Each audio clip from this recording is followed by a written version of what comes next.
sunshine and feeling pleasantly warm in that sunshine too.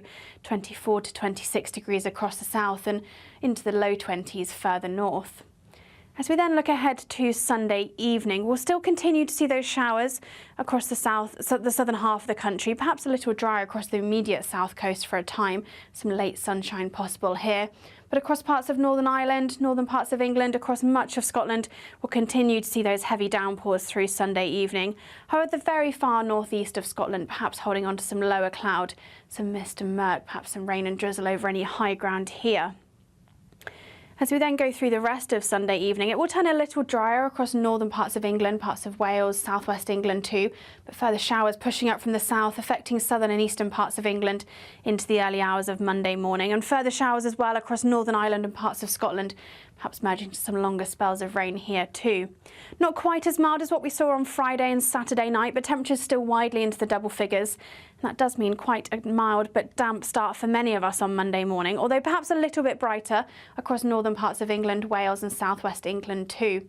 Almost anywhere could see a shower bubbling up through the afternoon, and once again these could be heavy. There could be some hail and thunder mixed in, some longer spells of rain across parts of Northern Ireland and Scotland. But where you do catch the sunshine, once again feeling pleasantly warm with highs into the low 20s, even across the north as we head through the afternoon. There will be a light breeze in the morning, leading to a warm front.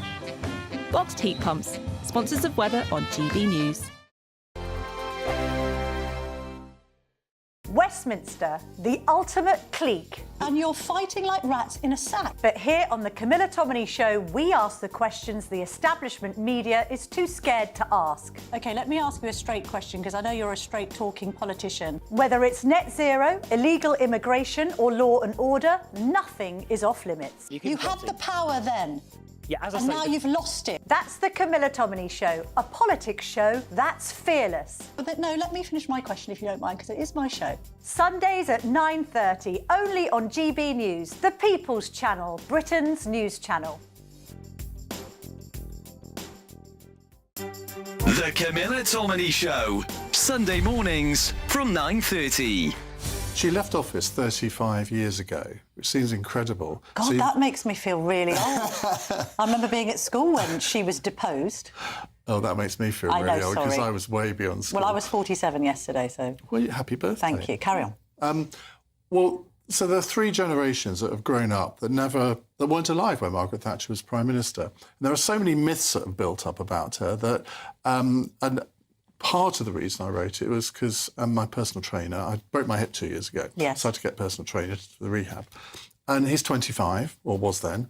And when he found out what I did for a living, he said, well, Margaret Thatcher, I've heard of her, but who was she? What did she do? He didn't even know she'd been Prime Minister.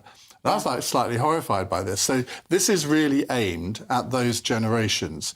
You can't tell every aspect of her life in a book that size, but it really is an introduction to her. And the first sentence says, if you've read Charles Moore's 3-volume biography of her, please stop here. This book is not for you. No.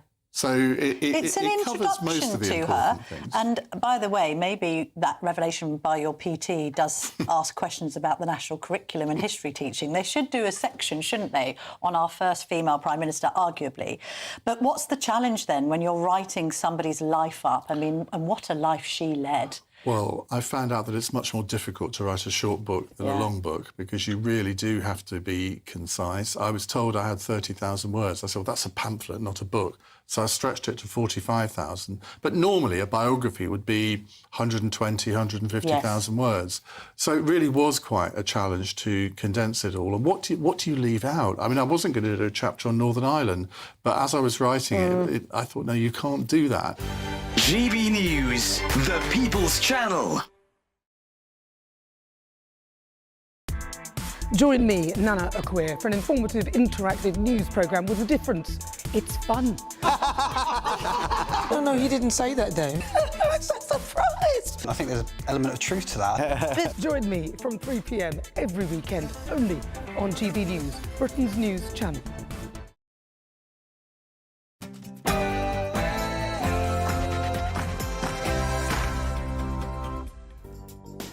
Good morning and welcome to the Camilla Tominey Show on GB News. Another busy week in the political world with the news of that Afghan data leak, the announcement that 16-year-olds will have the right to vote, and 5 Labour MPs losing the whip. We'll be discussing all of that. The Environment Secretary Steve Reed will be on the show. What does he make of the report this week that there was a 60% rise in the most serious incidents of water pollution last year? Should water bosses really get such big bonuses? He's clamped down, but we are hearing of bosses still being paid millions of pounds. I'm also going to be speaking to Shadow Levelling Up Secretary Kevin Hollinrake amid rumours of a shadow cabinet reshuffle. Will he hold on to his post? And what's the latest on the Labour's definition of Islamophobia, which is working its way through the Commons? General Sir Richard Barrons, former commander of Joint Forces Command and co-author of the Strategic Defence Review, will join me to discuss the Afghan data leak. Is he confident that the Home Office is now fully across who is in the country? Lord Moynihan, author of Return to Growth, How to Fix the Economy, will join me in the studio. I'm going to be getting his reaction to Chancellor Rachel Reeves's Mansion House speech this week and UK inflation hitting its highest rate for almost a year and a half. And I'll be speaking to Kerry Manai Davis, a father campaigning for Hugh's law in memory of his son after Labour Lords blocked proposed legislation that would give parents of critically ill children workplace rights and financial support. Another busy show to come. Do not even think of going anywhere.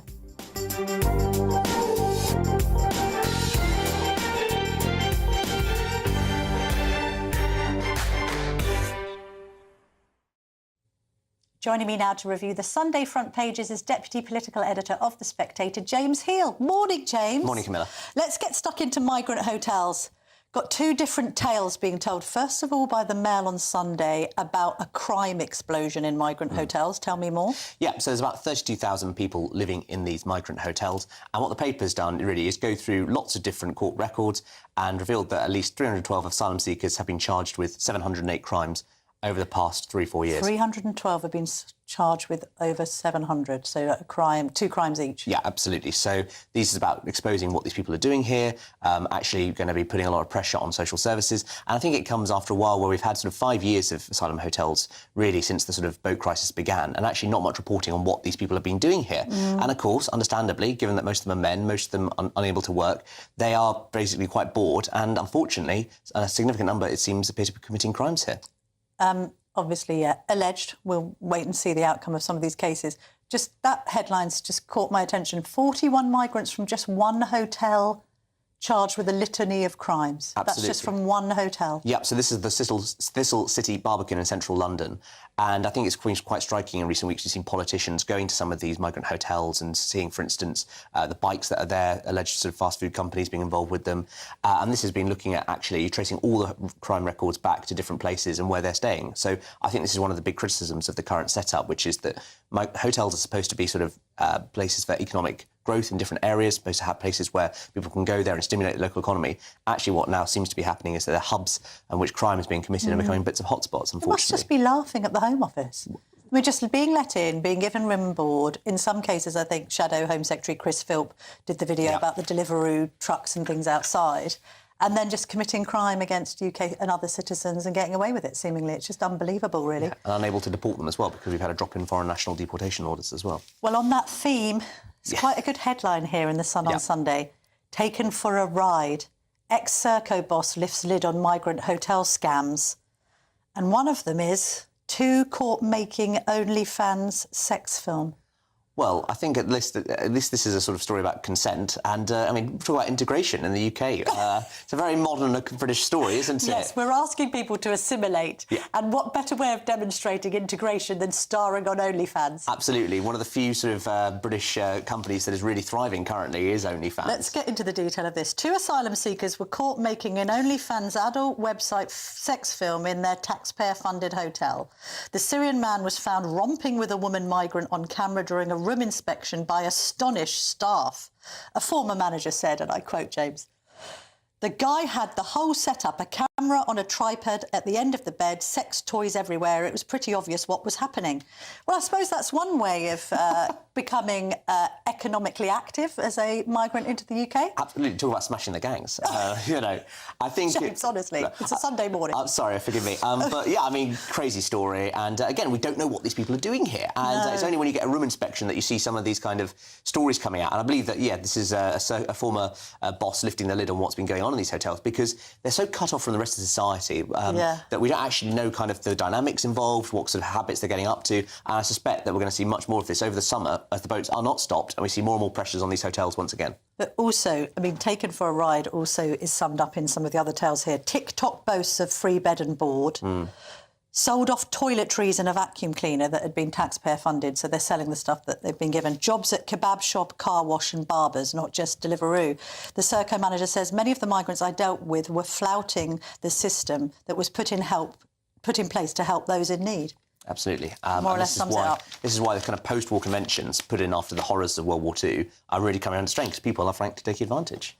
Right, let's have a look at the front of the Sunday Telegraph. I found this really interesting, not just as a journalist, but also a mother of three, James. Pupils to be taught that feeling down is not a mental health issue. And this is coming from Bridget Phillipson, the Education Secretary herself. What she said to the Telegraph. She's saying that actually there's far too many pupils who think that just being down, simply feeling under the weather, etc., means that you've got some sort of serious mental health issue.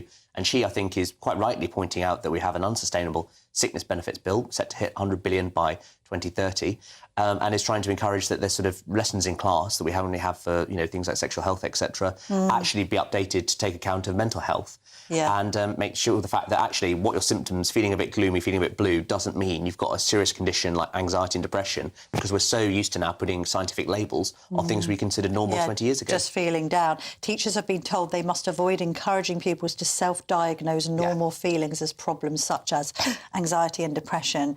I mean, it's quite interesting that Phillipson is going in this direction. She's quite an intriguing figure, really, Phillipson, because on one hand you would regard her and the whole slapping VAT on private school bills as being a pretty left-wing socialist premise. And then on the other, I noticed she's slightly breaking away from the pack in being quite strident in her views about welfare, in her views about parental self-reliance. I think she's a better operator than some of her critics give her credit for. She certainly has high aspirations for her own future, I understand. So I think that this kind of story in the Sunday Telegraph is exactly the kind of thing she needs when she's trying to convince people that after a difficult first year in office, she's actually got what it takes to be a really good, skilled operator who's able to get across different bits of the brief. And it's something that the government should be emphasising more, which is, hang on a sec, we need to get this mental health crisis under control. Otherwise, state spending will be out of control. Well, it's a good point as well to start it in schools, because if people go from school saying that they're missing days off school because they're, quote, anxious and depressed, then they end up not in employment and education. Absolutely, and they're getting their things targeted on Instagram and social media, for instance, telling you you've got anxiety, you've got ADHD. Actually, using this language is deeply unhelpful, throwing these kind of labels around. We should be very prescriptive about it and saying you don't need to self-medicate. Phillipson's doing well, so we can expect her to be reshuffled out at the next opportunity. Let's move on to Epstein, Jeffrey Epstein and his links to Trump. Janet Daly's writing in the Sunday Telegraph that she thinks this poses a real risk to the presidency. What do you think? Well, I think it is shown by the fact of how desperate the Trump operation is. I mean, there was an extraordinary press conference last week where the spokesman stood up and said the American people aren't interested in this story. And, of course, it's really not on the White House to decide what the American people are interested in. You think about, as Janet points out in her column, the fact that, it was the story about Monica Lewinsky that dominated the final years of the Clinton White House. People love a sex story. Absolutely. People love a conspiracy. And unfortunately, the Trump White House has really sort of ridden some of these tigers. They've said, Pam Bondi, the Attorney General, said that the Epstein client list was on my desk. What she actually now says was the issue was on her desk rather than the specific client list.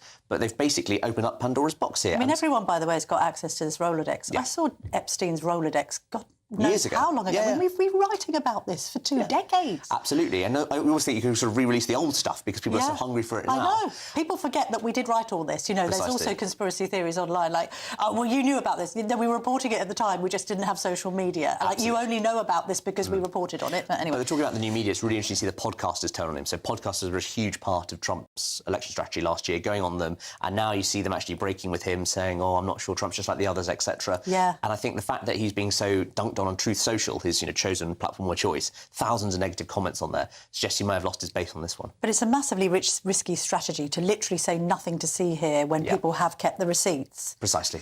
The Monarchy poll in The Sun is interesting because we've just had, votes for 16 and 17-year-olds announced, And then basically, oh no, I've got the wrong paper. I'm looking at the Sun. It's in the Express. Go on. So basically, what are young people saying? Some of them want an absolute monarchy. Yes, so they want to use their votes at 16 to return to an absolute monarchy. So, of pre-1649 restoration, it seems. Oh my goodness me! How many percent? What percentage think that it's great to have the king with no government? 37% of people aged 18 to 24 would support rule by a king with no government. Oh my goodness, we're giving these people the vote. Absolutely. Didn't they once argue, I think quite recently, that they quite liked martial law? Yes. Well, there's also sort of 25% of those aged 18 to 24 had a very positive or quite positive view of fascism. Oh, wow, OK. Well, I suppose it means you can devolve any responsibility, have command and control, just have people tell you what to do. Autarky, yeah. Yeah, great. Helps with the mental health issues sometimes, you know. I mean, so, yeah. I think we need to be careful what we wish for here. I know, absolutely. I will be asking Steve Reid, the Environment Secretary, about votes for 16-year-olds because the Deputy Prime Minister, Angela Rayner, got her knickers in a twist over it and seemed to not know how old you have to be to legally marry and all the rest of it. Let's just move on that subject, love and marriage. Just a final word on the kiss cam at Coldplay. What's the latest on it? I mean, you cannot make this stuff up. I don't know whether I agree with kiss cams at concerts, frankly. I know it's a big American thing, and I've been to basketball and all sorts where you could appear on a kiss cam. I've been at basketball with William and Kate, where they appeared on a kiss cam. It's all very lovely, but what's now happened to the tech boss? The man who is Andy Byron has resigned from his $2.2 million a year job. Oh, shame. I know, sort of blown it. And, you know, this company, which is worth £1 billion, has now put out a statement saying it was, you know, we've got to committed to the values and culture we've guided us since our founding. Right, yeah. Leaders expect to have conduct, etc. And then really it's sort of the Mail just sort of going through the past statements about the woman involved. And sort of, yeah, there's all these sort of past hints, perhaps, like you clearly buttered me up and charmed your way in, etc. Yes, and also there's some quotes about the boss. Apparently he was arrogant and everyone's just applauding his demise. I kind of do feel sorry for the wives and husbands involved in all this, although I would imagine that the wife of the tech boss is consulting lawyers right now. Yes. And hopefully planning a trip to the Maldives. Well, he's worth 60 million. Yes. So it'll be a very nice trip to the Maldives, I'll say. Good luck to her in her endeavours. And do you know what? I'm sure she'll be listening to Coldplay on the way there. I tell you, she will, mate. I'm trying to think very quickly of a funny song to reference. But, yeah, let's be honest, I think he needs a parachute. Absolutely. Oh, very good. To rescue him from this marriage. James Hill, thank you very much indeed for joining me this Sunday. I just very quickly thought of it. I can't think of any other Coldplay songs. Coming up next, as I said, I am going to be speaking to Steve Reid, the Environment Secretary. He's coming on a little bit later on the show. Also got Joy Moynihan to come on, find out how on earth Britain can grow. Can we please grow Britain and see what he has to say? And speaking to Kevin Hollinrake from the Tories. Don't go anywhere. This is the Camilla Tominey Show, only on GB News. I hope we haven't forgotten anything. Travel insurance, I tick that box. Yeah, but remember what you forgot last year. All Clear Travel Insurance sponsors GB News Travel Destinations Forecast. It's a bit of a mixed picture across Europe over the next couple of days, with plenty of showers around across parts of France, even northern parts of Italy too. Maybe even Madeira and the Canary Islands catching one or two isolated showers. But for parts of Spain, Portugal, Italy, even parts of Greece, there's plenty of sunshine on offer. And the southern Mediterranean seeing plenty of that sunshine, though perhaps a little breezy. Temperatures generally in the low to mid-30s and similar through the outlook as well. Plenty of sunshine on the cards and feeling very warm. All Clear Travel Insurance sponsors GB News Travel Destinations Forecast.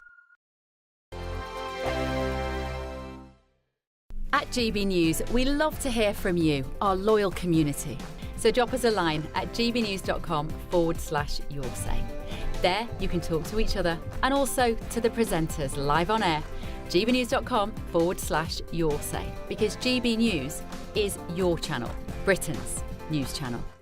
Hi, I'm Michelle Dewberry, and my show is your opportunity to cut through all the noise and dive in headfirst to some robust debates. Ideas clash. Situation, isn't it? Because the failure is... You're deliberately avoiding my point. Nothing's held back. And if you think this is the end of it, wait for more. And we do not shy away from the difficult stuff. Sometimes I want to shake people and say, if only you understood. So join me on Jubes & Co weeknights at 6 p.m, only on GB News, Britain's news channel. Join me, Nana Akwe, for an informative, interactive news programme with a difference. It's fun. No, he didn't say that, Dave. I'm so surprised. I think there's an element of truth to that. Join me from 3 p.m. every weekend, only on GB News, Britain's news channel. Good Afternoon Britain isn't just about us. The wonderful thing about this programme is it's about everyone watching. It's an interactive programme. Well, there absolutely is something to see here, and we're going to be talking about it more. Whether it's breaking royal news, please bring us up to date, or indeed a particularly punchy speech in the House of Commons. Very, very curious. We bring it to you live, and then we bring you live reaction as well. That's Good Afternoon Britain, weekdays from midday. Only on GB News, the People's Channel, Britain's news channel. In the GB Newsroom, we bring you the news as it happens. With our team of dedicated journalists across the UK, we're ready to keep you up to date with what's happening every half an hour, every single day. Bulletins here on GB News, the People's Channel, Britain's news channel. Mornings don't have to be tiresome, especially if you have the right company. Wake up to news as it happens, opinion and debate, and of course, a little bit of entertainment too. Because when the kettle's on, we're on. That's Breakfast on GB News, a show worth waking up for. Every morning from 6 a.m. Only on the People's Channel, Britain's news channel. We'll spread the news, you spread the word. From the school run to the home run, watch a new show for all of Britain. He can say whatever he wants. A straight talking show where all voices are heard. And, you know, when are we going to stop talking about smashing the gangs and actually do it? With the stories that matter from every part of our country. There's a bit of a crash landing there for your Chancellor. Bold, fearless and standing up for you. That's me, Martin Daubney, 3 p.m. till 6 p.m, weekdays, here only on GB News. The People's Channel, Britain's news channel.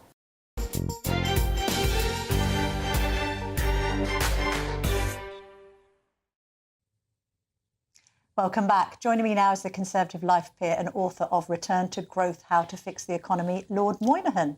Or as I like to call you, John, if you can dispense with titles. Good morning, Camilla. Is it all going to end in tears? Pardon the pun. Well, the tears are beginning to well in the eye as we speak, Camilla. I mean, where do you want me to start? Because I won't be able to finish. I know. Yes. Let's not depress everyone too much because the sun may be shining later and it is a Sunday, but Mansion House, first of all. I mean, some righties quite like the cut of the Chancellor's jib. Right. She was saying good things about deregulation and the city and things. We as Britons are incredibly forgiving and open to belief, but what we often fail to do, and these individuals are failing to do, is distinguish between what they say, what they do, and what the outcome is. Yes. What she said was pretty awful, but had some good things about deregulation in. She said, regulation is a boot on the neck of business. A great line. I thought it was great. Yes. I quoted her twice in the House of Lords last week when discussing two different regulators that are being introduced to the unsuspecting British public. The football regulator, which is going to be a very bad thing, but people don't realise that yet. And the Fair Work Agency, which is going to be a horrendous thing, which is part of the really appalling Employment Rights Act, which is going to impose all sorts of new regulations on people. So there's what she says and what she does. Yes. What she said was about financial services, but at the same time, the FCA, which is our regulator there, just extended some totally ludicrous regulations to 37,000 extra companies. This week. There's shades of, we're going to get rid of quangos, but actually we've set up another 27. Well, that was 6 months ago, it was 27. No, but she says one thing, and then in the background, all of the stuff is happening which does precisely the opposite. Exactly. The other thing that happened, John, is the morning afterwards, inflation hit the highest level in 18 months. Yes.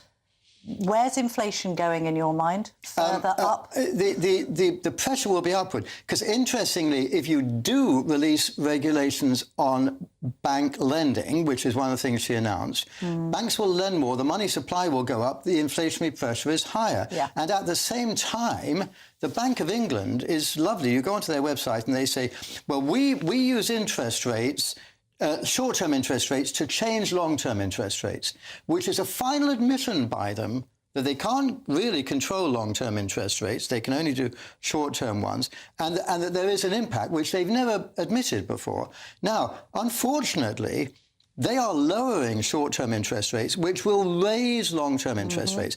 And long-term interest rates are now far higher than under Liz Truss, who allegedly crashed the economy. Yes. So what has Well, Rachel gilt Reeves yields done? up as well beyond these parameters. The BBC Yes. hasn't mentioned it at all because, of course, it's not associated with a Tory. Precisely. But so therefore, if you lower short-term interest rate, it increases inflationary pressures. If you reduce regulation on lending, it increases inflationary pressures. So therefore, the trend in inflation will be to go up, and it's already over a point higher than their target. Also, by the way, nobody feels that inflation has come down to this level in their shopping basket. Very true. None of these prices have come down. No. I do the bag of Haribo test. I'm sure you're familiar with Haribo, John. Absolutely. It was a quid. It's now £1.25. Yes. It's not gone back down to a quid. And I bet you it's smaller.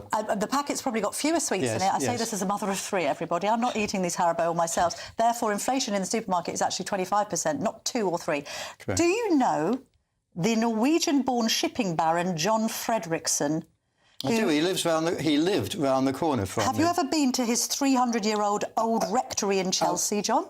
I received a couple of invitations to fundraisers there, but I never went. Shame. But I peer over the wall when I walk past. Well, it's quite the pad. It's worth 250 million quid. He's asking for that. Well, I don't think he'll get it. Fredrickson is quitting London, so we hear this rumour of a millionaire leaving every 45 minutes, which I'm inclined to believe, actually. Well, guess what he's saying? This is the declaration from this billionaire. Britain has gone to hell. I spoke to my accountants yesterday on some trivial thing, and he started talking about all the wealthy families he had in his company, which is one that specialises in wealthy families. He had 400 wealthy families a year ago that they would do the accounts for.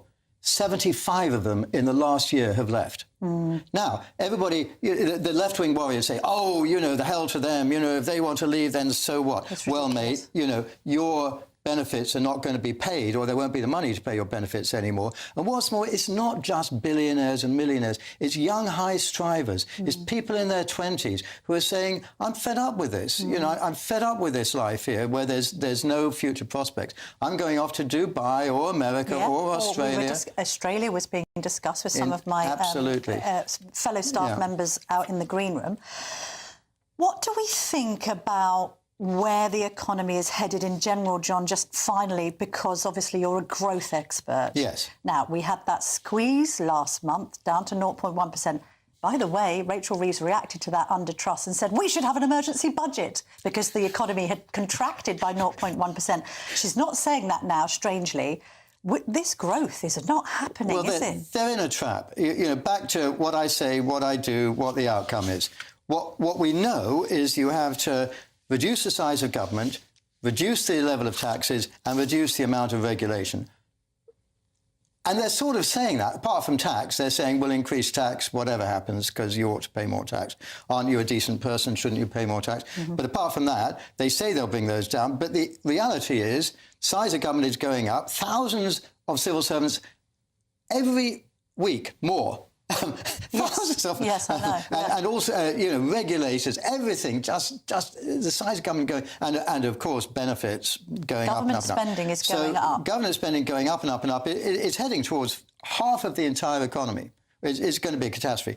Tax going up and up and up. But that's only tax rates. And I've been saying forever, you can increase tax rates all you like, but your tax receipts will go down. Yes. And they are going down. Well, she's not going to unfreeze the tax bans, by the way. Well, yeah, but all of that is in order to get more tax receipts. They won't get more tax receipts, and I've been saying this for years. The Laffer curve. It's basic economics, John. Precisely. And what happens is that rather than pay those taxes, people are leaving, or people are shutting down their business, or people are just not bothering to work. And regulation is just going up and up and up, and regulation is the worst of all. OK, so no growth forecast by John Moynihan at this stage? Yes, growth in a negative direction. Recession? Almost certainly by the end of the year. All right, we need to wrap there. John Moynihan, thank you very much indeed for joining me. Still to come, I'm going to be speaking to Steve Reed for Labour and Kevin Hollinrake for the Conservatives. And I'm also going to be speaking to a dad fighting for justice for his son. Don't go anywhere.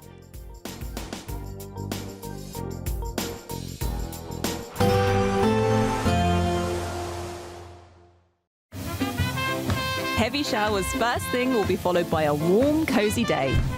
Boxed boilers, sponsors of weather on GB News.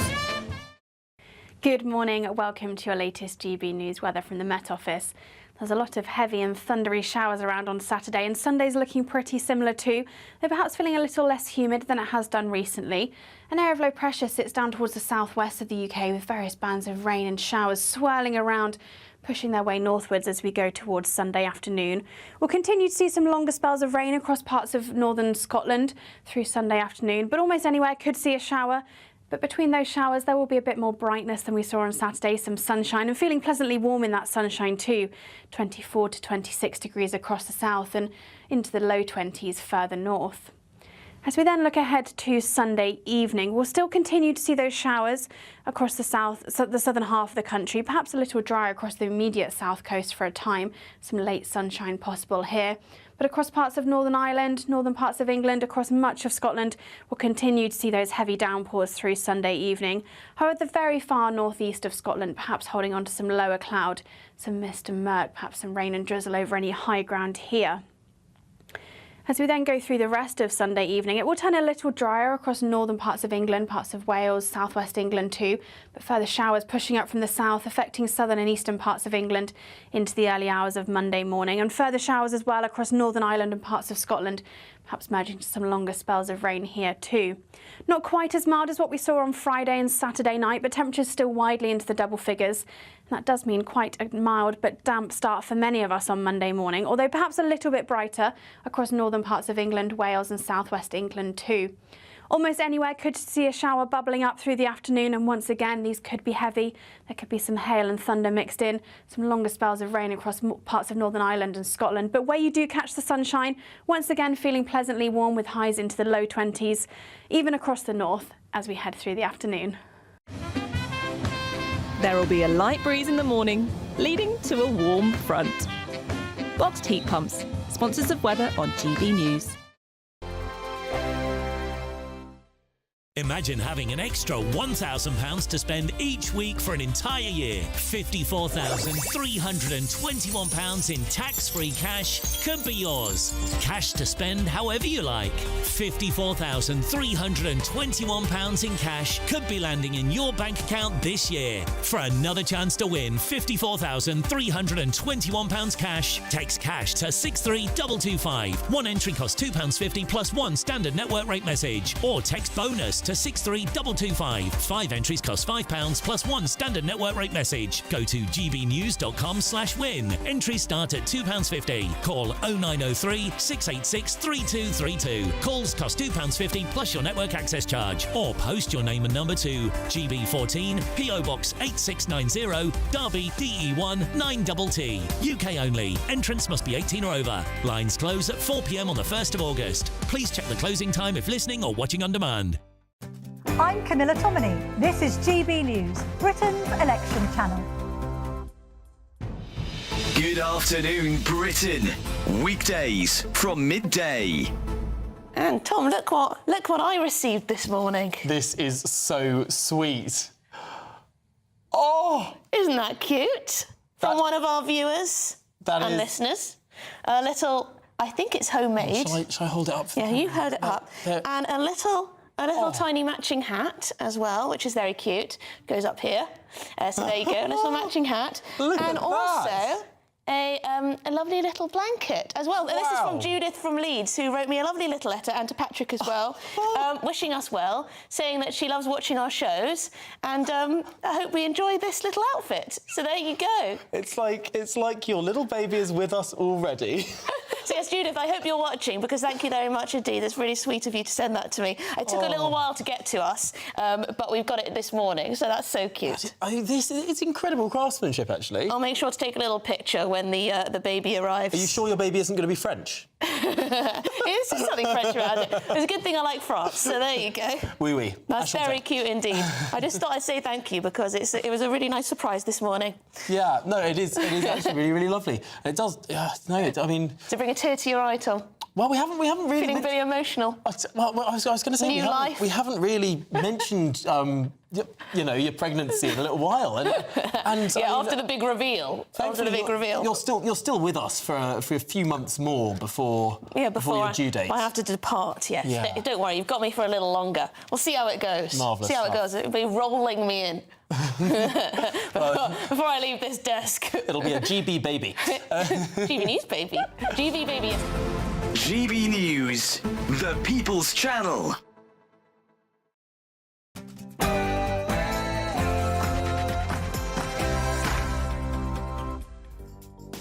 Good morning and welcome back to the Camilla Tominey Show. Lots more still to come on the show today. Environment Secretary Steve Reid will be joining me. Should water bosses keep getting such big bonuses? He's tried to crack down. They're still receiving millions for failure. I'll also be speaking to Kevin Hollinrake, the Shadow Levelling Up Secretary. Will he keep his post amid rumours of a Conservative shadow cabinet reshuffle? Plus, Sir Richard Barrons, a co-author of the Strategic Defence Review, will give me his reaction to the Afghan data leak. And I'm going to be joined by a father and campaigner, Kerry Menai-Davies, after the Labour Lords blocked proposed legislation that would give parents of critically ill children workplace rights and financial support. It's been named in honour of his son Hugh, and we'll be finding out more about that a little later. Before all that, though, here's your latest news headlines with Bethany Elsey.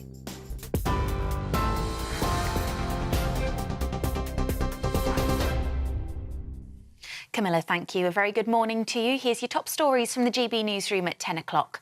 The Environment Secretary has pledged to cut sewage pollution from water companies in half by 2023. It's the first time the government has set a clear target on reducing sewage pollution, to which they will be held accountable. On Friday, the Environment Agency revealed that serious pollution incidents across England increased by 60% last year compared with 2023. The announcement comes ahead of the publication of the Independent Water Commission's landmark review into ailing water sector tomorrow morning. More than 100 people have been arrested across the country for supporting Palestine action. Demonstrations were held in Parliament Square, Manchester, Edinburgh, Bristol and Truro after the group was prescribed as a terrorist organisation 2 weeks ago. The protesters were arrested under Section 13 of the Terrorism Act, which carries a maximum 6-month prison sentence. At least 38 people have been killed, 8 of them children, after a tourist boat capsized in Vietnam. The Wonder Sea boat was carrying 53 people, including 5 crew members, when it overturned due to strong winds in Ha Long Bay. Rescue teams have found 11 survivors, one of them a 14-year-old boy who'd been trapped under the hull for 4 hours. And Alexander Usyk has become the undisputed world heavyweight champion for the second time, beating Daniel Dubois at Wembley Stadium.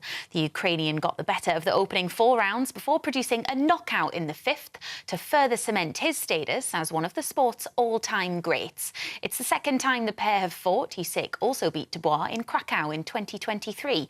The 27-year-old from London admitted his best just wasn't good enough. Those are the latest headlines. I'll have more for you at 11 o'clock. For the very latest GB News direct to your smartphone, sign up to News Alerts by scanning the QR code or go to gbnews.com/alerts.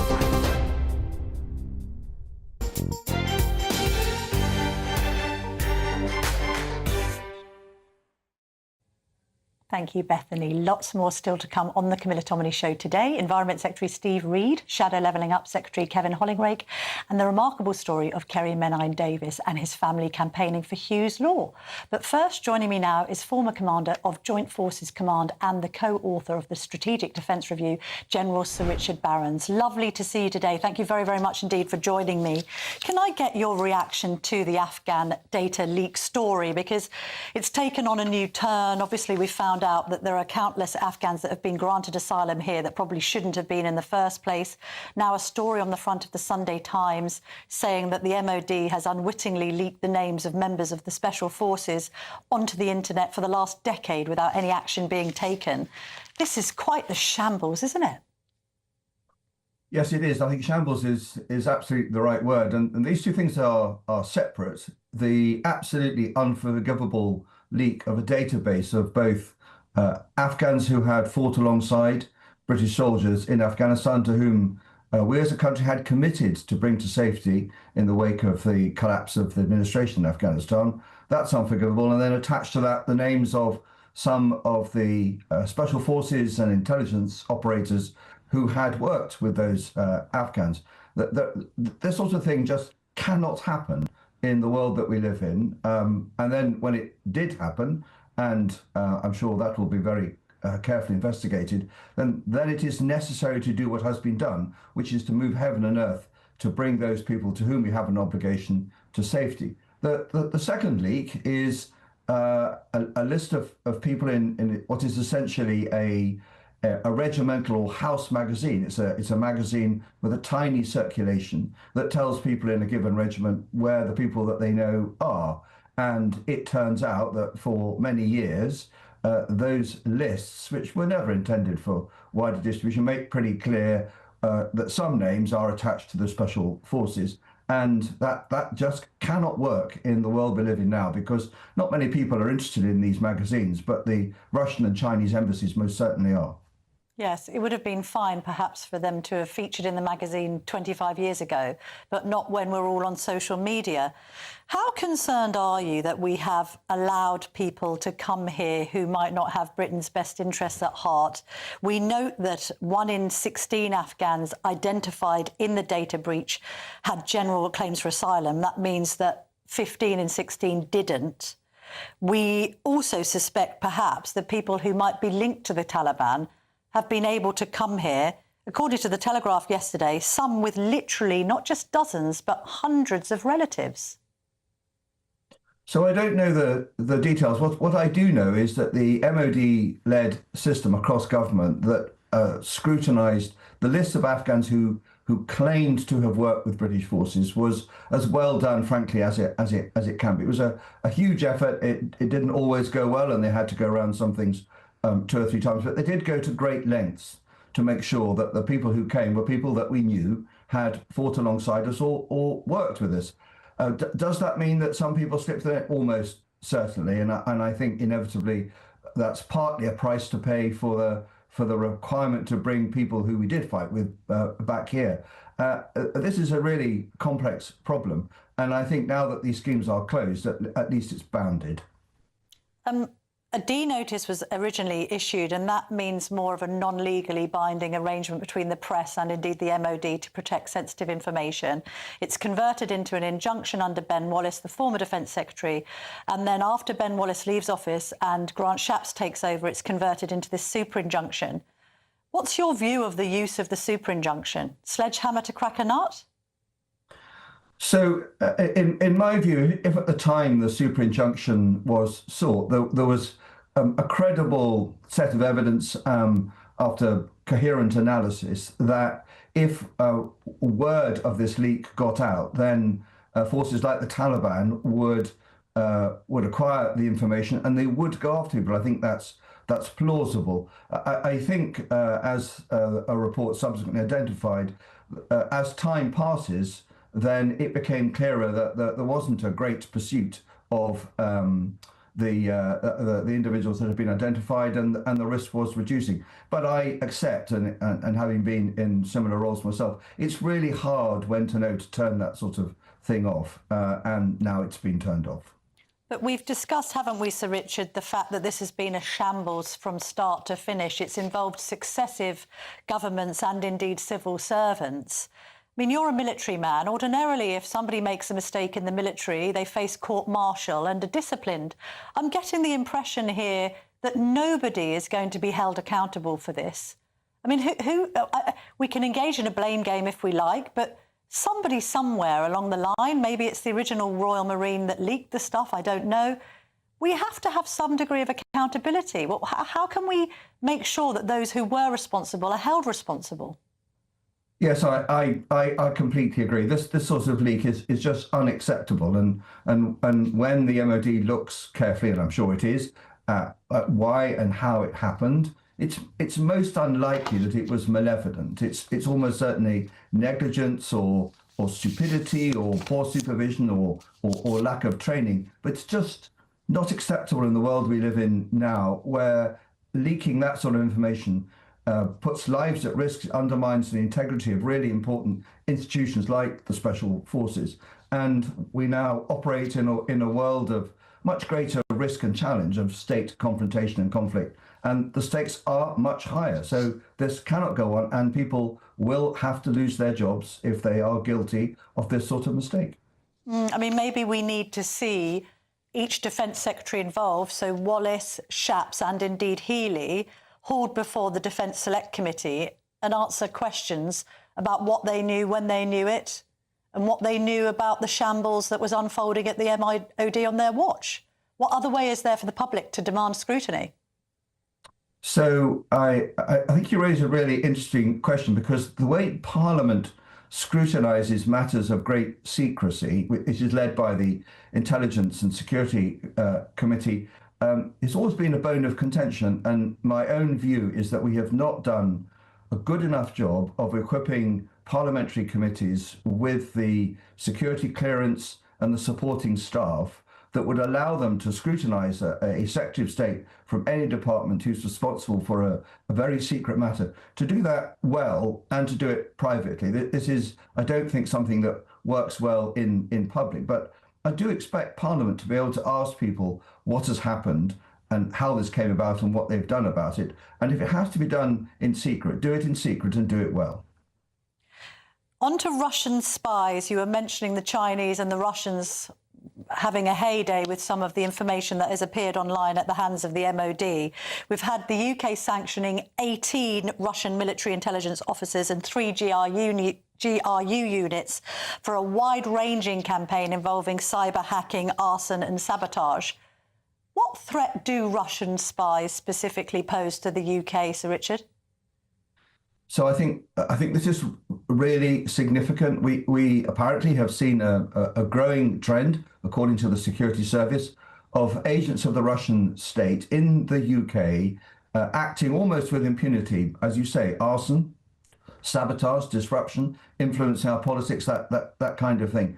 And the new dimension to this has become that because the Security Service does a pretty good job of knowing who these people are, they are subcontracting the work to organised crime in the UK and other countries in Europe. And what we all must understand is that we do live in this era, and the Defence Review focuses heavily on this, in this era where countries like Russia, and there are others, are doing whatever they can to disrupt our way of life here in the UK, to disrupt our secrecy, our security, the efficacy of our armed forces. And it's not that we ask for it, it's not that we think it's a good idea, and it's definitely illegal. So we've got to do something about it. And sanctioning named individuals will provide a certain degree of shock, and bearing down on the organised criminals that think this is okay to do this work for Russia and others, that has to happen too. The other country that we know has been spying is China, as you earlier mentioned. Can I just have a final thought from you, Sir Richard, about the prospect of this super embassy being built within the shadow of the Tower of London? Many in the intelligence and military scene think it's a terribly bad idea, and yet the Labour government seems to be all for it.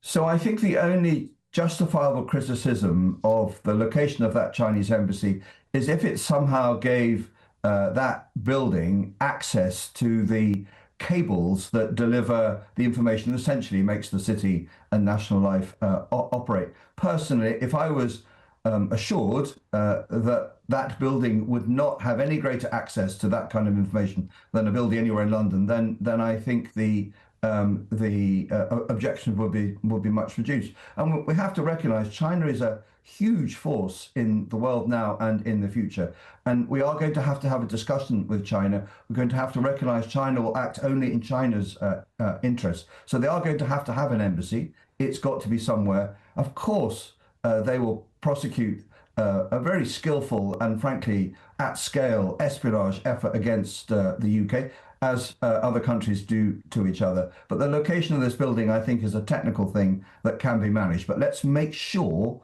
that we have managed it. General Sir Richard Barrons, thank you very much indeed for your time this morning. Thank you. Well, coming up next, I'm going to be speaking to Shadow Secretary of State for Levelling Up Housing and Communities, Kevin Hollinrake. This is the Camilla Tominey Show, only on GB News.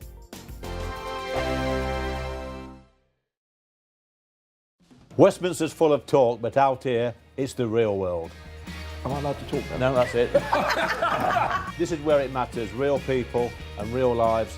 That's what politics is all about. The fact that Trump made a good start, no. Straight answers, no spin, and just a couple of pints. How many fingers have I got up? About 10. So join me for Lee Anderson's Real World every Friday at 7 p.m, only on GB News. The People's Channel, Britain's news channel. You want to know what's really going on in the corridors of power? Labour don't know what to do with you half the time, and that makes you quite lethal in the chamber. Get behind the headlines with Chopper's Political Podcast. Join me, Christopher Hope, as I sit down with the great and the good of British politics. We'll see where this ruling takes us. These are the stories shaping our nation. Chopper's Political Podcast, available now on all platforms. Listen in and stay ahead. Exciting news. Every Friday, my Patrick Christie's Tonight Show is going to have a twist to it. We're welcoming some special guests. You. That's right, on Fridays I'm going to be doing my show in front of a live studio audience because this show is about you and what you have to say. It's going to be the same big debates, same big topics, same big opinions, but every Friday night at 9 p.m. you are invited to come on down to Patrick Christie's Tonight to be a part of the action. Only on GB News, the People's Channel, Britain's news channel. You've read the headlines, you've heard what those in power have to say. How about now we actually get to the truth? They would pay attention. We go beyond the political theatre and tell you what's really going on behind the scenes. For a massive council tax hike, one of the biggest in the UK. Others follow their lines, but we go off script. You sound like a broken record, you say that week after week. Cutting through the narratives and giving you unique perspectives. That's Ben Leo Tonight, Saturdays and Sundays from 9 p.m. on GB News, Britain's news channel. Good Afternoon Britain isn't just about us. The wonderful thing about this programme is it's about everyone watching. It's an interactive programme. Well, there absolutely is something to see here, and we're going to be talking about it more. Whether it's breaking royal news, please bring us up to date, or indeed a particularly punchy speech in the House of Commons. Very, very curious. We bring it to you live, and then we bring you live reaction as well. That's Good Afternoon Britain, weekdays from midday. Only on GB News, the People's Channel, Britain's news channel. Mornings don't have to be tiresome, especially if you have the right company. Wake up to news as it happens, opinion and debate, and of course, a little bit of entertainment too. Because when the kettle's on, we're on. That's Breakfast on GB News, a show worth waking up for.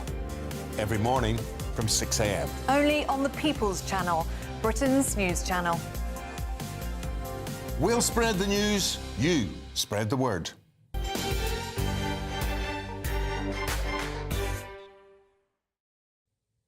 Welcome back. Joining me now is the Shadow Secretary of State for Levelling Up Housing and Communities, Kevin Hollinrake. Mr. Hollinrake, lovely to see you this morning. Now, you're a straight-talking man, so I'm going to ask you an extremely straight question. Which Tory or Tories should take responsibility for this Afghan data leak shambles? Well, I think they have taken responsibilities. Ben Wallace was the Secretary of State. I think Grant Shapps was Defence Secretary at the time, and then Ben Wallace following that, I think. So they have taken responsibility. They did the right thing in terms of protecting the names of those people that were released, not by them, of course, but released by somebody in the lower ranks of the MOD. Of course, you can call for somebody's resignation when something goes wrong, but Camilla, in life, things go wrong.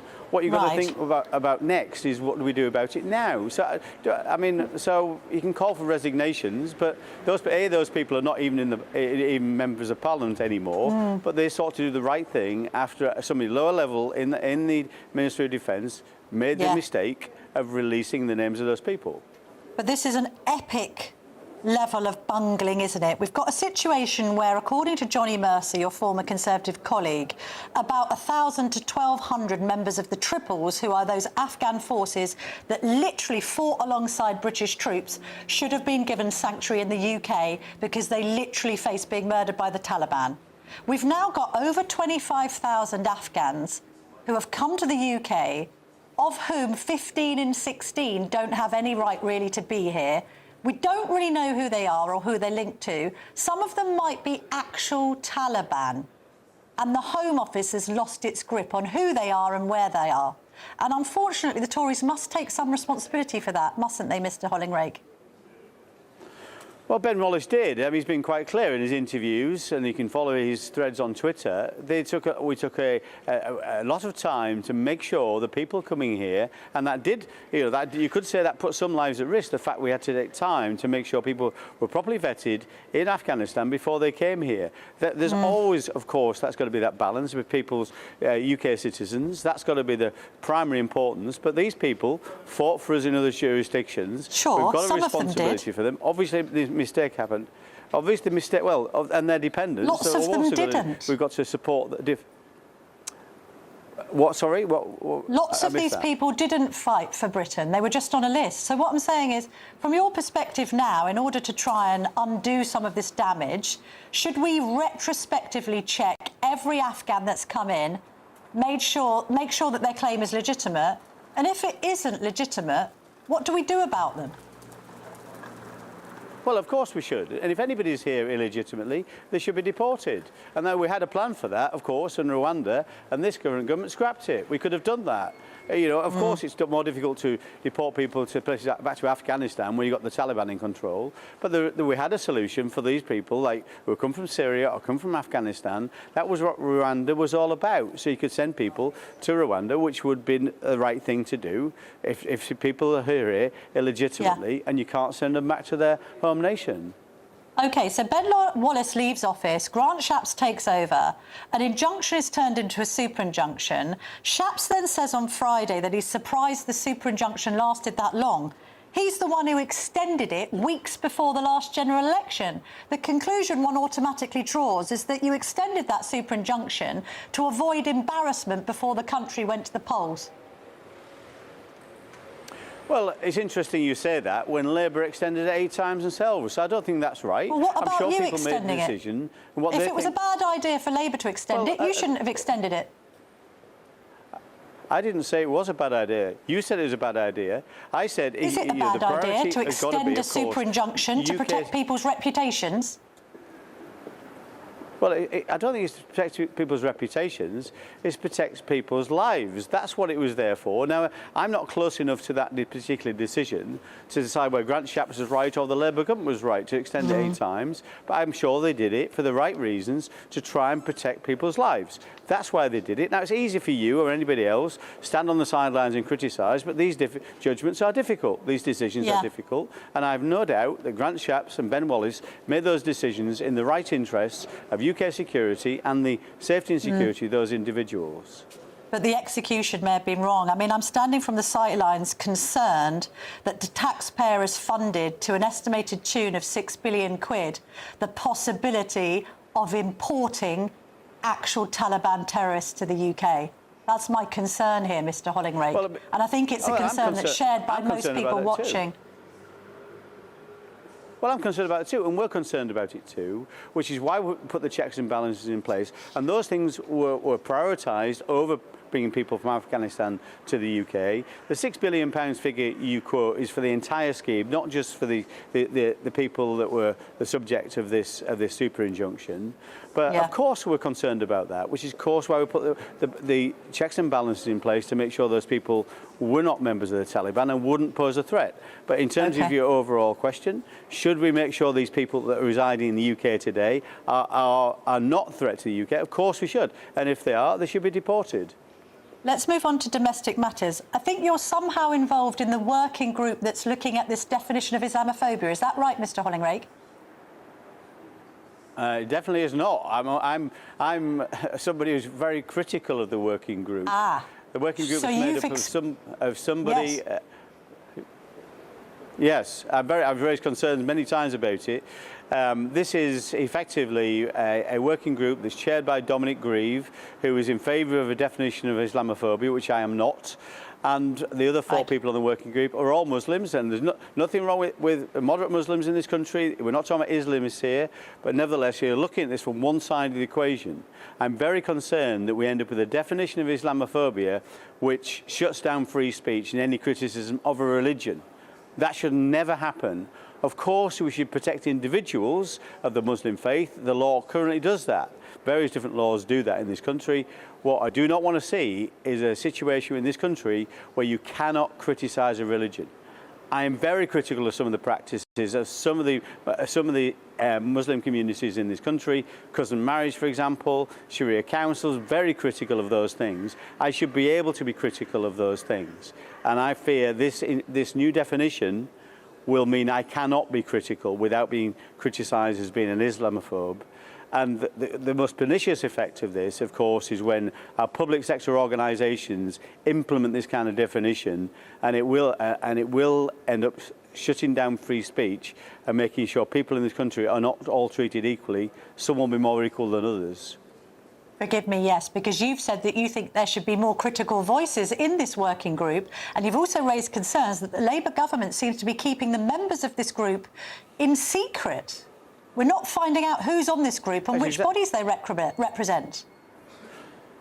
Well, the members, we do know who the members are, and I've just quoted who they are, but the big thing they were getting wrong was this whole, it's not even a consultation, not a public consultation. They were sharing the position on this, or the questions on this, with a select number of people. The report that they write will then be then presented to Lord Khan, and he will make a decision, as will Angela Rayner, in secret about what they should do on a definition of Islamophobia, which many rational commentators are totally against. So because of the impact on free speech, it's totally wrong. The government's doing it in secret. We are writing to every single Labour MP, Member of Parliament, to say, raise this with your government. They should not be doing this. We want to make sure this doesn't happen, because the implications for our country and for freedom of speech are profound. When it comes to votes at 16, why do only 10% of under 18s want to vote for the Conservatives, Mr. Hollinrake? Has the whole notion of a young Conservative now become an oxymoron? We are seeing many young Conservatives come back to our party, I'm pleased to say. And there's no doubt in the past we've become, because of Brexit perhaps and other things, some young people have turned away from us. I think it was only about 2015, a third of young people supported our party, as did the Lib Dems and Labour, the same percentage as Lib Dems and Labour. But there's no doubt we've lost some of that vote. We need to get that back. And the way we do that is talk about what the Conservative Party is really about. And that's about opportunity. It's about an optimistic message of opportunity and ownership, about buying your own home, starting your own business. That's what powers our economy. That's what we should be supporting and celebrating. And finally, the reshuffle rumours. Have you heard them? Is your position safe, Mr. Hollinrake? Who should go from the shadow cabinet? I have no idea if they're true or not, and whatever Camilla asked me to do, or if she asked me to do nothing, I'm very happy to support the team. What, so you're saying you're happy to be fired? Of course. If Camilla thinks there's somebody better to do my job, that's her decision to make. You're a team player, Mr. Hollinrake. Thank you very much indeed for that, the clarity of that final answer. Lovely to speak to you this morning. Thank you. Pleasure. Well, there you have it. Somebody electing to be reshuffled. Probably mean he'll keep his job, actually, because that is taking one for the team. And I tell you what she needs right now, Camilla Badenoch, and that's team players. Right, coming up next, we're going to be speaking to Kerry Menai-Davis, who is going to be telling us about his campaign for Hugh's Law, which is on behalf of his son, who he lost to cancer at the age of 6. And also be speaking to Steve Reid, the Environment Secretary. Going to be asking him about our waterways and whether they're too polluted, water bosses, votes at 16, and Diane Abbott. Why don't they just expel her completely from the party? That's all coming up next. Don't go anywhere.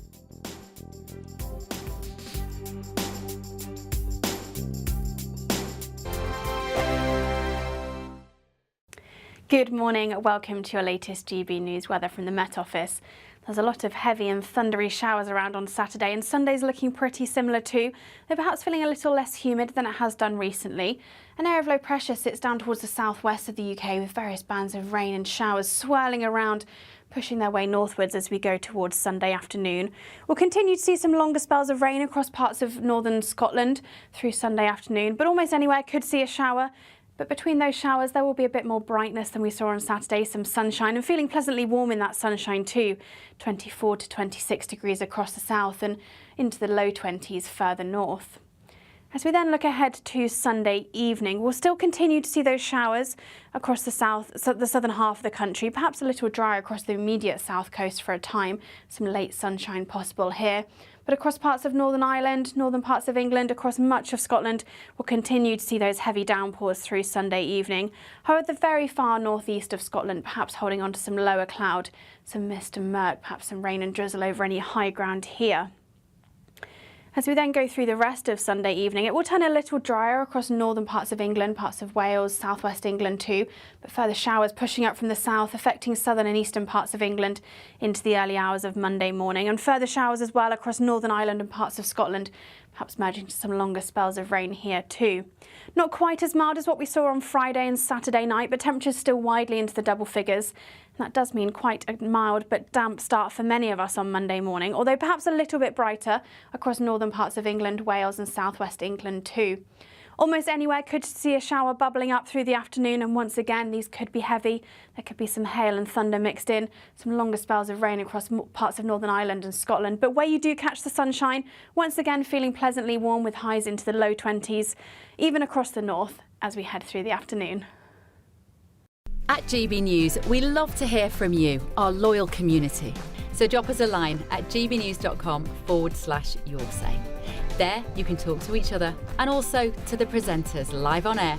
gbnews.com/yoursay, because GB News is your channel, Britain's news channel. Britain was once the envy of the world. But look around. A nation that no longer knows what it is or where it's going. A country that's broken. How do we fix Britain? How do we bring it back? Friday night with Matt Goodwin at 8 p.m. Only on GB News. Join me, Nana Akwe, for an informative, interactive news programme with a difference. It's fun. No, he didn't say that, Dave. I'm so surprised. I think there's an element of truth to that. Join me from 3 p.m. every weekend, only on GB News, Britain's news channel.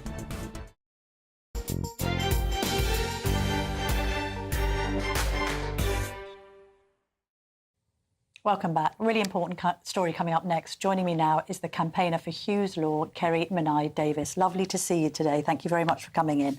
Now, Hugh's Law is in memory of your son. Yep. He passed away aged 6 from cancer. Tell me what you're campaigning for. So currently in the UK, if your child falls ill and you have to leave work, there's no job protection or financial support for you. Different to that, if your baby is 28 days and younger, with the introduction of the neonatal bill, you can have 12 weeks paid leave. If your child is 29 days and older, there is nothing for you at all. I can't think of anything worse than having a child diagnosed with cancer. You have to completely stop what you are doing. I presume then go on repeated visits to hospital, overnight in hospital. Then in your case, like many other parents, you're thinking, my God, how am I going to pay the bills here? Well, I think that's one of the things that people don't understand. It's very different to having an adult diagnosed with cancer. Having a child is you are the caregiver at home and sort of the medical professional at home, and that happens to you overnight.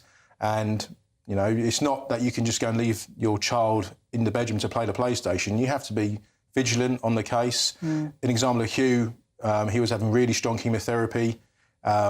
You have to temperature check 3-4 times a day. Anything near 38 degrees and over, you're in hospital within 45 minutes to administer antibiotics in case of infections. So you can't really concentrate or get on with life. And as you say, we were in hospital originally with Hugh when he was first diagnosed for 6-7 weeks by his bedside. We also had his brother at home, who one of us had to care for. Childcare costs an absolute fortune because he was only 2 at the time. But also that means that you have to, as a father, when my wife was in hospital with Hugh, I had to go and look after his sibling. So I couldn't work full-time either, and Frances was there by the bedside. This is your wife, yeah. The whole situation was just... And at the moment, without any law being in place to protect parents in this absolutely horrific situation, is it just left to the discretion of bosses? I mean, you presumably had some conversations with your own employers saying, look, we are facing the worst thing a parent can ever face. Can you please help? Yes, well, fortunately, I'm a director of my own company, and we were going... The first day of Hugh's diagnosis was the second lockdown. So we did the first 6 months. So we witnessed people receiving furlough whilst they're in hospital. So there's that sort of idea that came to us about, well, why can't we pay people to be by the bedside of their child? And then we likened it to other forms of leave. But at the moment, you're right, we watched them. We work with a charity that we set up. We speak to hundreds of parents a week, thousands over the last... What's the name of the charity? It's Never You is the charity's name. It's Never You, yeah. Because, what does that denote? When Hugh was diagnosed at 3 o'clock in the morning that weekend in October, my wife said to me, you know, you always think it's someone else, it's never you. And, you know, there'll be people watching this today and people that I've spoken to over the years. It's the worst thing you could ever imagine, but unfortunately it is someone. I thought it would never be me. I thought it would never be Hugh, and it was. And like I say, we speak to thousands of parents over the last few years, and we're hearing stories like, you know, bosses are great and they're compassionate, but that only lasts so long. Yes. And with the introduction of the new Employment Rights Bill, where day one employment rights is there, well, what's a person supposed to do, or an employer supposed to do? There's no precedent in place to offer compassionate leave to these parents. Well, the discrepancy is there's been an admission when it comes to very young children, babies, that the support does need to be given. I'm not sure how the distinction's being drawn when a child is 4, 5, 6, or frankly 17. I mean, they're still a child. You still have to have parents by their bedside. We're talking about kids with cancer. I mean, this isn't something that can be taken lightly. They need their parents more than anyone. Well, you wouldn't leave a child at home on their own at 5 years old. So why would you leave them in hospital having treatment? And also, you need to be vigilant in the hospital and making notes about what's happening and everything. But to me, it's the next logical step from the neonatal bill is that we can then look after the parents of children 29 days and older, because at the moment it's not classified by what disease you have, it's by how old you are. Yes. And we think that's really not the right thing to be looking at. So be specific for me, Kerry, on what exactly you are demanding legislatively. How would it work, and how many parents do you hope it might help? So in 2023, Sir Oliver Hill, my former MP, put through a private member's bill to ask the Treasury to report on the merits of offering financial help into these situations. And the numbers that we were using at the time was around 4,000 parents a year have to spend 2 months or more in hospital with their child. I mean, thankfully, God, any one of those parents, it's an absolute tragedy. But 4,000 parents a year, we're not talking about hundreds of thousands. No, we're not. And it's Thank not goodness. chicken pox, it's not a broken arm. No. This is those parents and children that are suffering the worst of diagnoses. And it's not just cancer, although that's the most acute, and that's what happened to my family.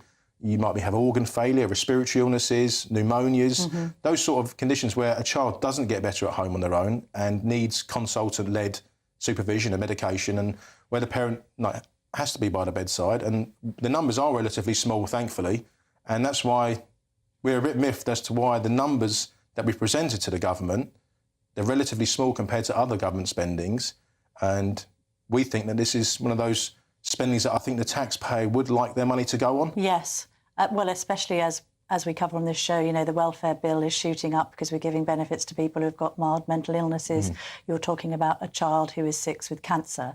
And then what has happened then? Because your desperate quest to try and bring some justice for Hugh and indeed parents in your predicament has been thwarted by Labour peers. Is that right? What's happened? So, obviously, we've tried several routes now to get this through. We had a Westminster Hall debate with the DWP, Sir Stephen Timms, and my MP, Chris Hinchliffe, and that was held in February. And at the time, the DWP said they weren't looking at introducing any day one payments, and obviously the Green Paper for the welfare reforms has just come out, so we can understand why that's been put back there. We then put an amendment into the Employment Rights Bill with Baroness Tanny Gray-Thompson, who's been absolutely fantastic. And Amendment 97 would have given provisions to parents having to leave work to look after a sick child in hospital for 7 days or more over the age of 29 days. That's 12 weeks paid leave, exactly the same as the neonatal bill. Yeah. I mean, you're saying 12 weeks as well. So this isn't like indefinite kind of subsistence of wages. This is a period of time. It's relatively affordable. I mean, what difference would that make to parents? Just keep you tided over. Well, I think, you know, one of the things that people don't realise is the added cost of having a child in hospital. It's not a case of you just sitting there and everything comes for free. You have to feed yourself because there's no food available for you after 5 p.m, especially on weekends. And my wife and I found out the shops are empty in the hospital and there's no one about working. So you Deliveroo's you rely on people to travel up and down to hospital to feed you. You also have to feed your child because, in our experience, a child in chemotherapy, his tastes vary from wanting a jam donut to wanting a chicken madras. And I know it sounds silly, but their tastes are all over the place. And, you know, I'd go to Mars to pick a rock up for him if he wanted it, and it was going to make him better during that time. So those situations, and also, like, you have to heat your home. in the winter because a damp home could mean infection for them and more time spent in hospital. So the money that we're asking for is equivalent of about £187 a week, which is below the minimum wage. Yeah. But it just ties parents over when money is falling out of their bank accounts. Yes. Paying mortgages, because ultimately your life does stop. It presses pause. Yeah. And that would be the small amount really that we're asking for, and it's in relative terms it's nothing really, but it means so much. And it's not just the payment, it's the job protection, because disproportionately this affects women more than men. Yes, of course, because they're probably the default caregiver. Yes, at the time. and so we're in two-income families now, so it's not the case that the women are not working. No. Before you go, just tell us a bit about Hugh. Well... I don't want to upset you. No, I'm fine. I like talking about him. He was amazing. He's everything you wanted a 5-year-old boy to be, 6-year-old boy to be. You know, we thought we did everything we could. You never blame yourselves for it. He was bouncy, kind, considerate, caring. One of the things I liked, 3 weeks before he passed away was his 6th birthday, and his brother was there, and it just sums him up, his careness. He saw his brother was upset they didn't have a toy, so Hugh gave him his birthday present to play with, and I think that's the sort of kind, caring boy that he was. And what we can do now is create a legacy for him where he can actually help others in that situation, and that's what we promised after he passed away that we do for him. How do you find the strength to do this? I mean, it must be so hard to cope with the grief that you and your wife are suffering, and then you've got all this on top, lobbying different MPs, taking this through. What? Do you know, it's a paradox, I guess, because this helped me through campaigning for Hugh's Law and setting the charity up, helped me personally to get out of a really bad time, and I went, obviously, for therapy because, you know, you've seen things as a parent that you really wouldn't want to see. And my wife fell pregnant quite quickly after, and so we had to deal with a pregnancy which was, you know, we were always nervous about everything, but really difficult. Jude was born a year later. But I find it cathartic in a way because I'm seeing what the parents are sending back to me and how much this is needed. And although at the time it was not something I generally needed, but to see the struggles that parents are struggling now with and how what we could make a change to do would make so much difference, it's humbling, it's overwhelming, it puts you in tears some nights looking at the messages of support. But what's frustrating is when you go to ministers and go to MPs and politicians, you tell them your experience because we've lived it, and they're not that understanding, although they may say they're sympathetic, but we just wish they walk a day in our shoes. OK, well, look, we've heard your story. It's compelling. Thank you very much indeed for sharing it with us, Kerry. We're going to be putting clips on our social media of this interview. Can I suggest that people retweet that, they post to their own MPs, start lobbying and campaigning on this? I don't know about you, but I just think this is a complete no-brainer. Supporting parents that are supporting terminally ill children, when we think about how much taxpayers' cash is squandered on people less deserving than Hugh and his parents. So do please contact me on socials for that so we can get the campaign, put a little bit of rocket fuel behind it. Thank you very much indeed for joining me. Steve Reed, the Environment Secretary, will be up next.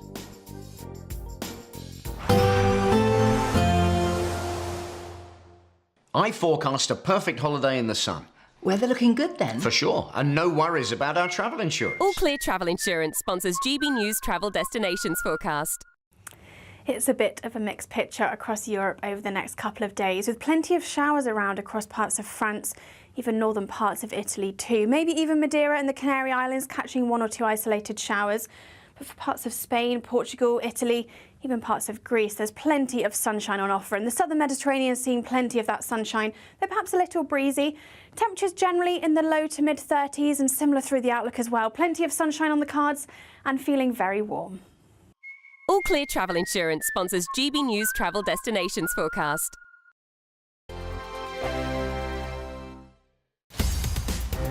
In the GB newsroom, we bring you the news as it happens. With our team of dedicated journalists across the UK, we're ready to keep you up to date with what's happening every half an hour, every single day. Bulletins here on GB News, the People's Channel, Britain's news channel. Good afternoon, Britain.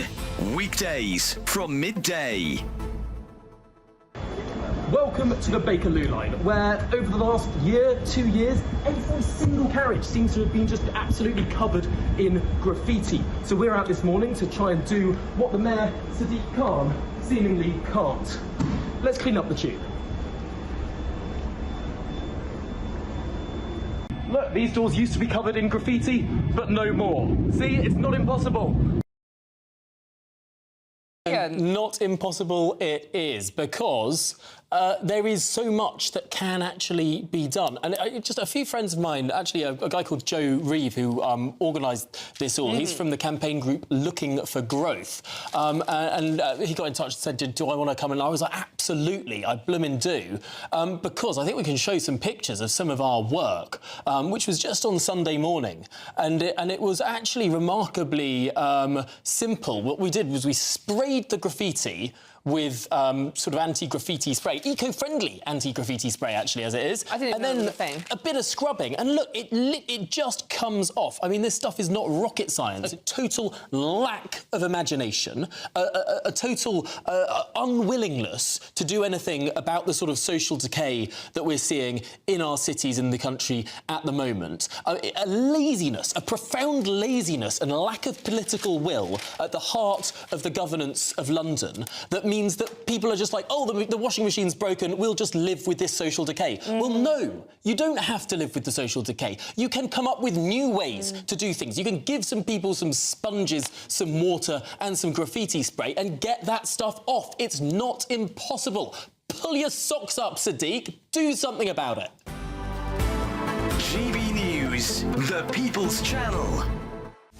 This is Britain's newsroom, where your voice matters. It's just astonishing. With expert analysis and honest opinion, we don't just keep you informed. We bring you unique perspectives you won't see anywhere else. Can't argue with any of that. When the news happens, it happens here. On Britain's newsroom, weekdays from 9:30 a.m. Only on GB News. Join me, Nana Akwe, for an informative, interactive news programme with a difference. It's fun.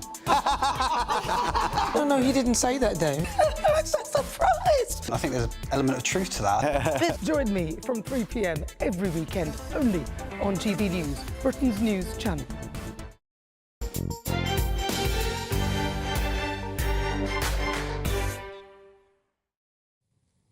Welcome back. Before we're joined by the Environment Secretary, Steve Reed, coming up next on GB News is, of course, Sunday with Michael Portillo. Michael, what you got cooking? Good morning, Camilla. Well, actually, we have got something cooking because I'm going to be eating some Cajun and Creole food from Louisiana, which is known as the child of the Mississippi. But before I get to the food, I'm going to be asking why it is that the young left protests against Israel, but not against atrocities performed by Russia or China or Syria. We'll be looking at a new book about Margaret Thatcher, specifically about what she did after she had left office and about her enduring influence. And Tom Ball, who did so well in Britain's Got Talent, has now recorded with the Royal Philharmonic Orchestra, and we're going to hear what he's recorded and we're going to be talking to him. Sounds wonderful. While I've got the benefit of your wisdom as we are waiting for the Environment Secretary, can you hear me OK, Michael? I hope so. We're just waiting for Steve Reed to get his microphone on. What did you make of the Afghan data breach as a former Defence Secretary? Do you know, I've been sort of quizzing myself about this because, you know, what would I have done if that leak had occurred? Well, I guess I would have instituted the sort of programme that the government did, and I think I probably would have applied for an injunction to stop information about that. But sadly, what is illustrated here is the absolute chaos of the British state, because that enormous list that was leaked, obviously they were checking it because they had no idea whether the people on that list were people they needed to save, or whether some of them were bogus, or whether some of them were distant relatives. They had no idea at all. And I then note that the reason for the injunction appeared to change as the government appeared in front of judges, from protecting the names and therefore saving lives, essentially to protecting ministers and covering up. And I think the judge said, you know, am I going bonkers that here was billions of pounds worth of public expenditure which was being hidden from the public? Also, when we now look at some of the stats around who else has come in, you know, 150 family members being brought in alongside others on the list. It's unbelievable, isn't it? I mean, it's an appalling shambles. I mean, it seems that some of the people who are on the list to begin with were already family members, and others may have been bogus claimants. And you even raised the question on your programme about whether some of them are actually terrorists. So, I mean, when we go into an operation in a foreign country, it is predictable that one day we're going to leave. And therefore you'd think that we would keep decent records of the people that we value. But apparently the decent records didn't exist, which is why we sort of opened up a scheme where people could apply. Naturally, if you say to people, here's an opportunity to leave Afghanistan and go to Britain, and all you have to do is claim to have done something for the British government, well, you know, what's going to happen? You're going to be overwhelmed with people, and then someone's going to have to check the list, and then it all goes wrong. It is the shambles of the British state, and in particular, I'm afraid, the shambles of the department, which was once my honour to lead, the Department of Defence.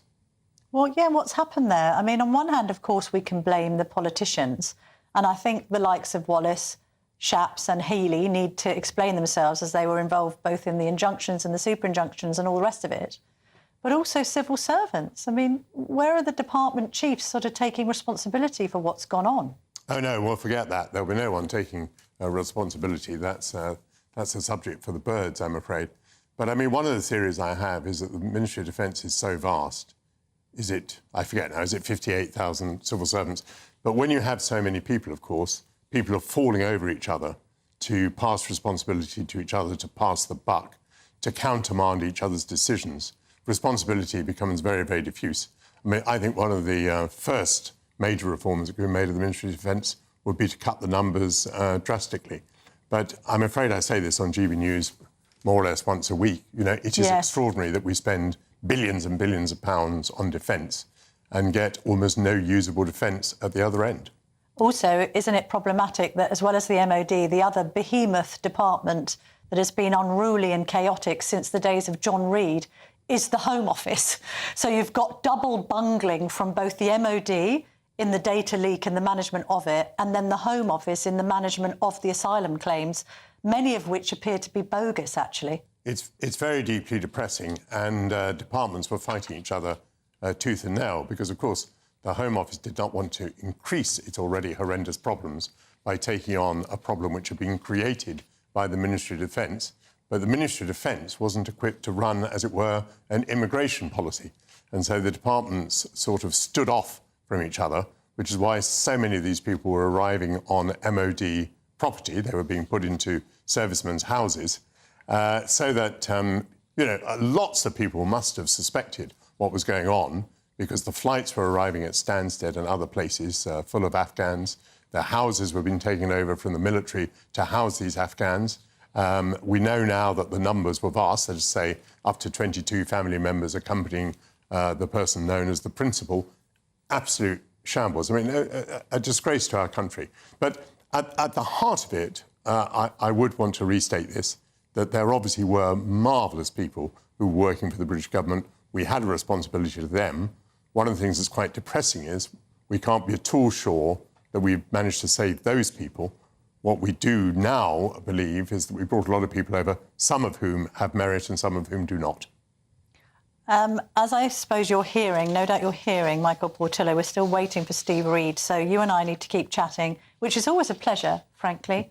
In fact, you may be more interesting than Steve Reed. We don't know. I'm very happy to filibuster with you. You may be interviewing Steve Reed yourself if he is after my time on this great channel.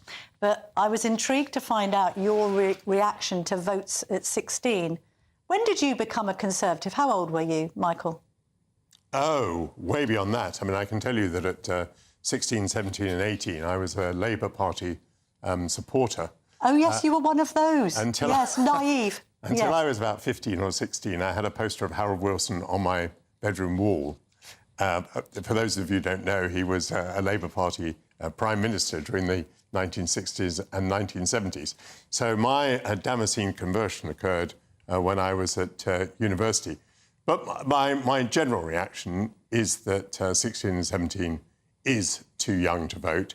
And it's very clear that we think that people of that age should be protected in various ways. There are lots of things that 16 and 17-year-olds are not allowed to do. I guess Steve Reed's there now, is he? Well, he's not. He's going to be here after the break. We're going to do a funny little thing where we're going to have a break, then we're going to have Steve Reed, then we're going to have you. All right? So stay tuned, GB Newsers, because we're bringing you an Environment Secretary and a former Defence Secretary. Don't go anywhere. £54,321 cash could be yours. Cash that you could spend however you like.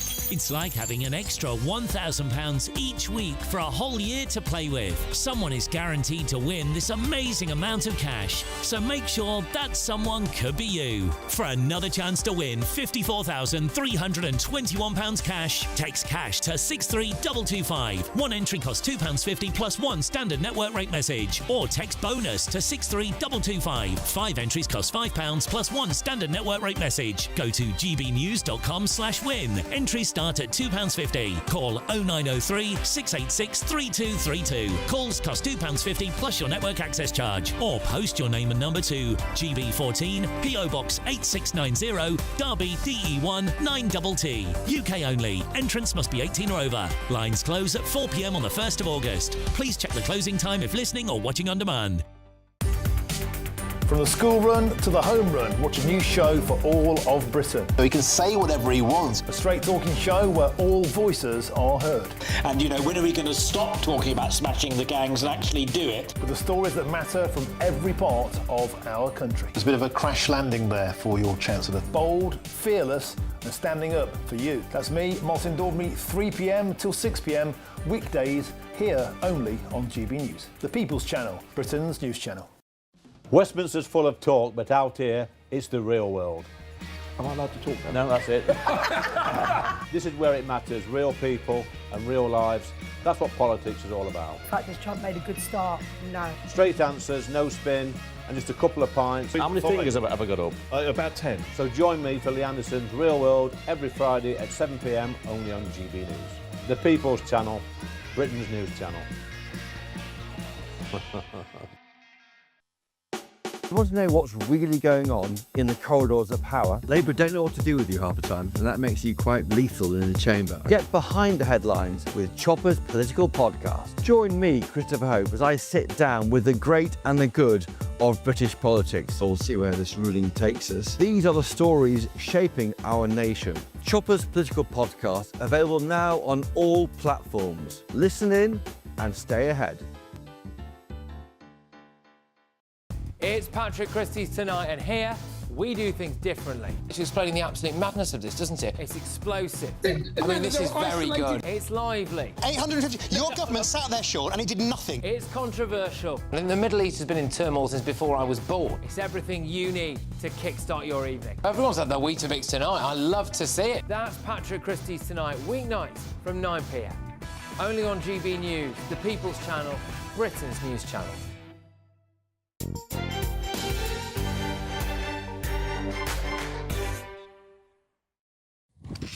Welcome back to what is now proving to be a slightly extended version of the Camilla Tominey show today, because we want to speak to the Environment Secretary now, Steve Reid. A little late to the party, but better late than never, Mr. Reid. And we're going to get on to water pollution in just a moment. Don't you worry, because our audience is extremely interested in the issue of pollution and water companies. But before we do that, can we just have a discussion about the Afghan data leak? Can you tell us exactly who is here and that their motivations towards Britain aren't negative? Because there's a huge amount of concern that as a result of this leak, we may have unwittingly allowed people linked to the Taliban into this country. Well, there are a lot of concerns about, you know, what happened with this leak and the super injunction that was placed over this leak.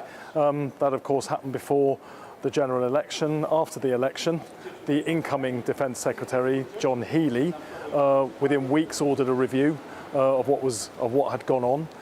The risk level, he found out when the review reported back, was lower now, and therefore the super injunction has been lifted, and we can see more of what was going on. But you're right, there are still further questions to answer, including those very important questions that you just posed. And in the House of Commons, select committees, including the Defence Select Committee, who carry out their work openly and in the public gaze, will be conducting their own review to see what went on, what exactly the risks were, and what lessons need to be learned so that can't happen again.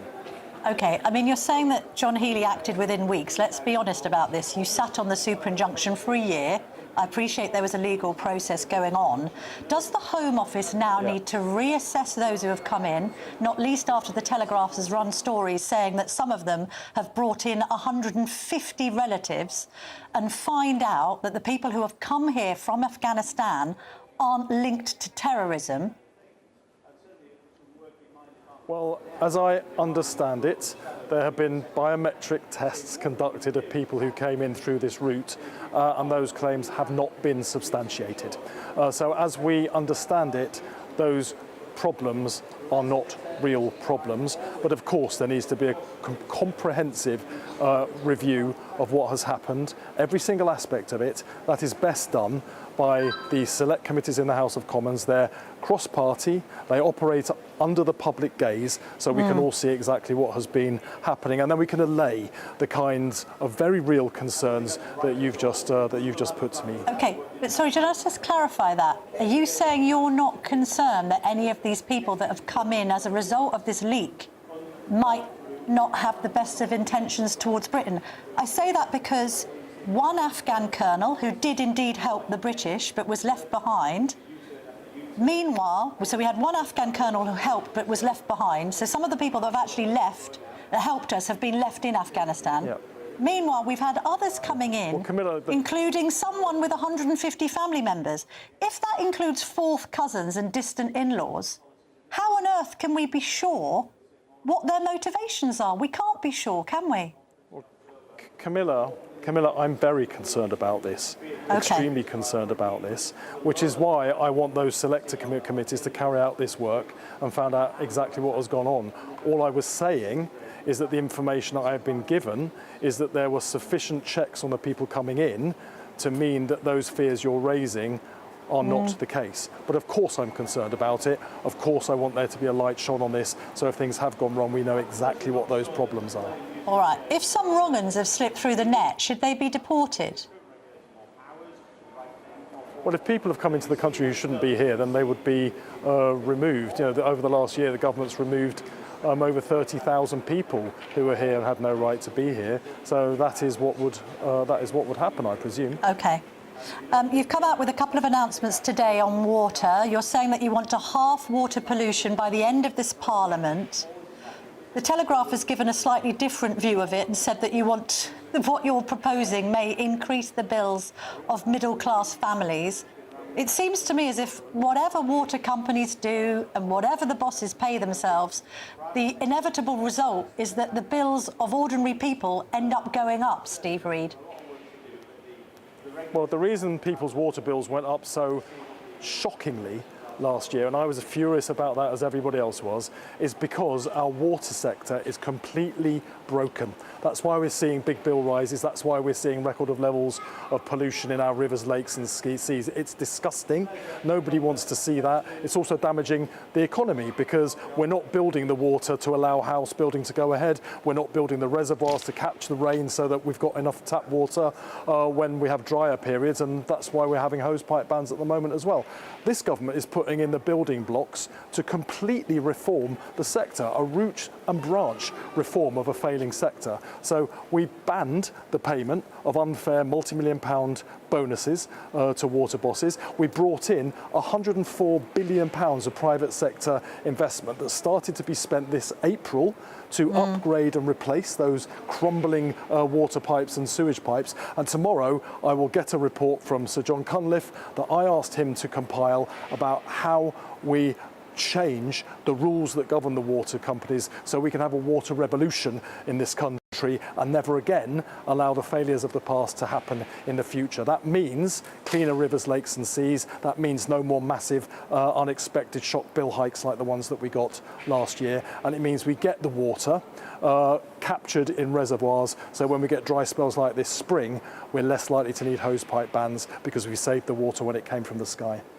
On executive pay, I'm sure many people watching and listening to this absolutely welcome the news that you are stopping bonuses, but there's nothing necessarily stopping these water bosses simply from increasing their salaries. So we have, in the case of South West Water's CEO Susan Davey, her pay jumped from £543,000 to £860,000. She forwent her bonus, and that's great, but these people just put their pay up even when they're being rewarded for absolute failure. Thames Water has set aside £13 million for bonuses. What happens to that money, or what should happen to that money, Steve Reed? Well, I mean, absolutely, and I think, no, she needs to think about the relationship between her company and her customers. I know that people in her region are furious about sewage leaks into the sea and into rivers in that area. I know they're concerned that the company's previous commitments to invest money, they didn't invest the money. She needs to think about the message she's sending to her own customers and the lack of trust that already exists between customers and the company about what that decision is leading to. One point I'll make about the bills that people are paying as well. We have at least ring-fenced customers' money, so in the increases that people are being asked to pay, it can only be spent on upgrading water infrastructure, sewage pipes, building reservoirs. It can no longer be diverted to pay for those undeserved bonuses or dividends that we saw run out of control over recent years. OK, a couple of more domestic questions, and then I'll let you go. How old do you have to be legally married in the UK, Mr Reed? To be legally married in the UK, you'll have to, yeah, I don't know, tell me, how old? 16? 18? No, it's not 16. 18. This is a trap that your colleague, the Deputy Prime Minister, Angela Rayner, fell into. She justified votes at 16 by saying that's the age you can get married. Actually, you can only get married when you're 18 in this country. Why doesn't the Deputy Prime Minister, or indeed the Environment Secretary, know basic laws of the UK? Well, having votes at 16 was something that we put in our manifesto. We won a majority in the House of Commons. Now we're getting ahead and we're implementing our manifesto. 16 and 17-year-olds can already vote in certain elections in Scotland and Wales. I think it's reasonable to give young people a say in national elections here in the UK as well. And final question. When Diane Abbott appears to have cultivated a history of making remarks that are extremely offensive to the Jewish community, why just suspend her from the Labour Party? Why not, now it's a third strike and you're out, why not just expel her from your party, Steve Reed?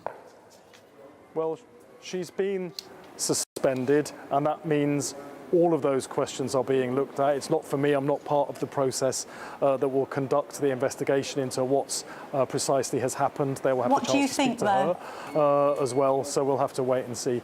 Well, you know, I'm not the person who sets the rules, and I'm not the person that will be deciding the sanction. I think it's right that she's been suspended, but let's just give it the time for the people who are charged with looking into this to do their work, and then we'll find out. All right, Environment Secretary Steve Reed, I'm glad we got to have this chat. Thank you very much indeed for your time this morning. I'm sorry. Thank you. Well, thank you for watching this extended show today. We've gone over by 6 minutes, but I think you'll find it was worth it, not least for that admission about marrying in England and Wales. Now, up next is Sunday with Michael Portillo. Good morning again, Michael. Take it away. I'll be back next week at 9:30. Thank you very much, Camilla. Very much enjoyed the extension of the show. Well, tempests are raging this weekend, and William Shakespeare knew how to describe them. Another storm brewing, I hear it sing in the wind. Yon same black cloud, yon huge one, looks like a foul bombard that would shed his liquor. Shelter here on Sunday with Michael Portillo for 2 hours of arts, culture, current affairs and politics. On behalf of junior doctors, the BMA is demanding a pay rise of nearly 30%. The government says that with its offer for this year, their pay will have increased nearly 30% over 3 years.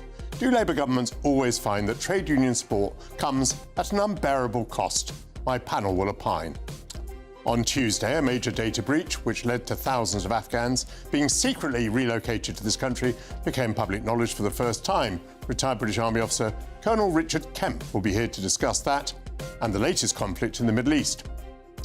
What do Prime Ministers do when they leave office? Peter Just has recorded what Lady Thatcher did after she left Number 10 in a book about her later life and her legacy. And translating works of literature from one language to another is demanding and thought-provoking. Daniel Hahn has written a fascinating diary documenting the arduous work, and he'll join me too. So welcome to Sunday with Michael Portillo.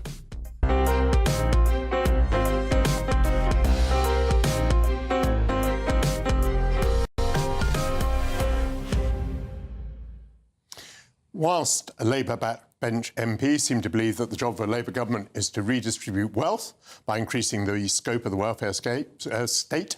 Some trade unions who support Labour see a Labour government as a marvellous opportunity to pile up the wealth of their members, even if they are as well off as train drivers and resident doctors. Some experienced train drivers can earn upwards of £70,000, and the government offer to junior doctors should result in an average full-time basic pay for them of £54,300. Does the government have any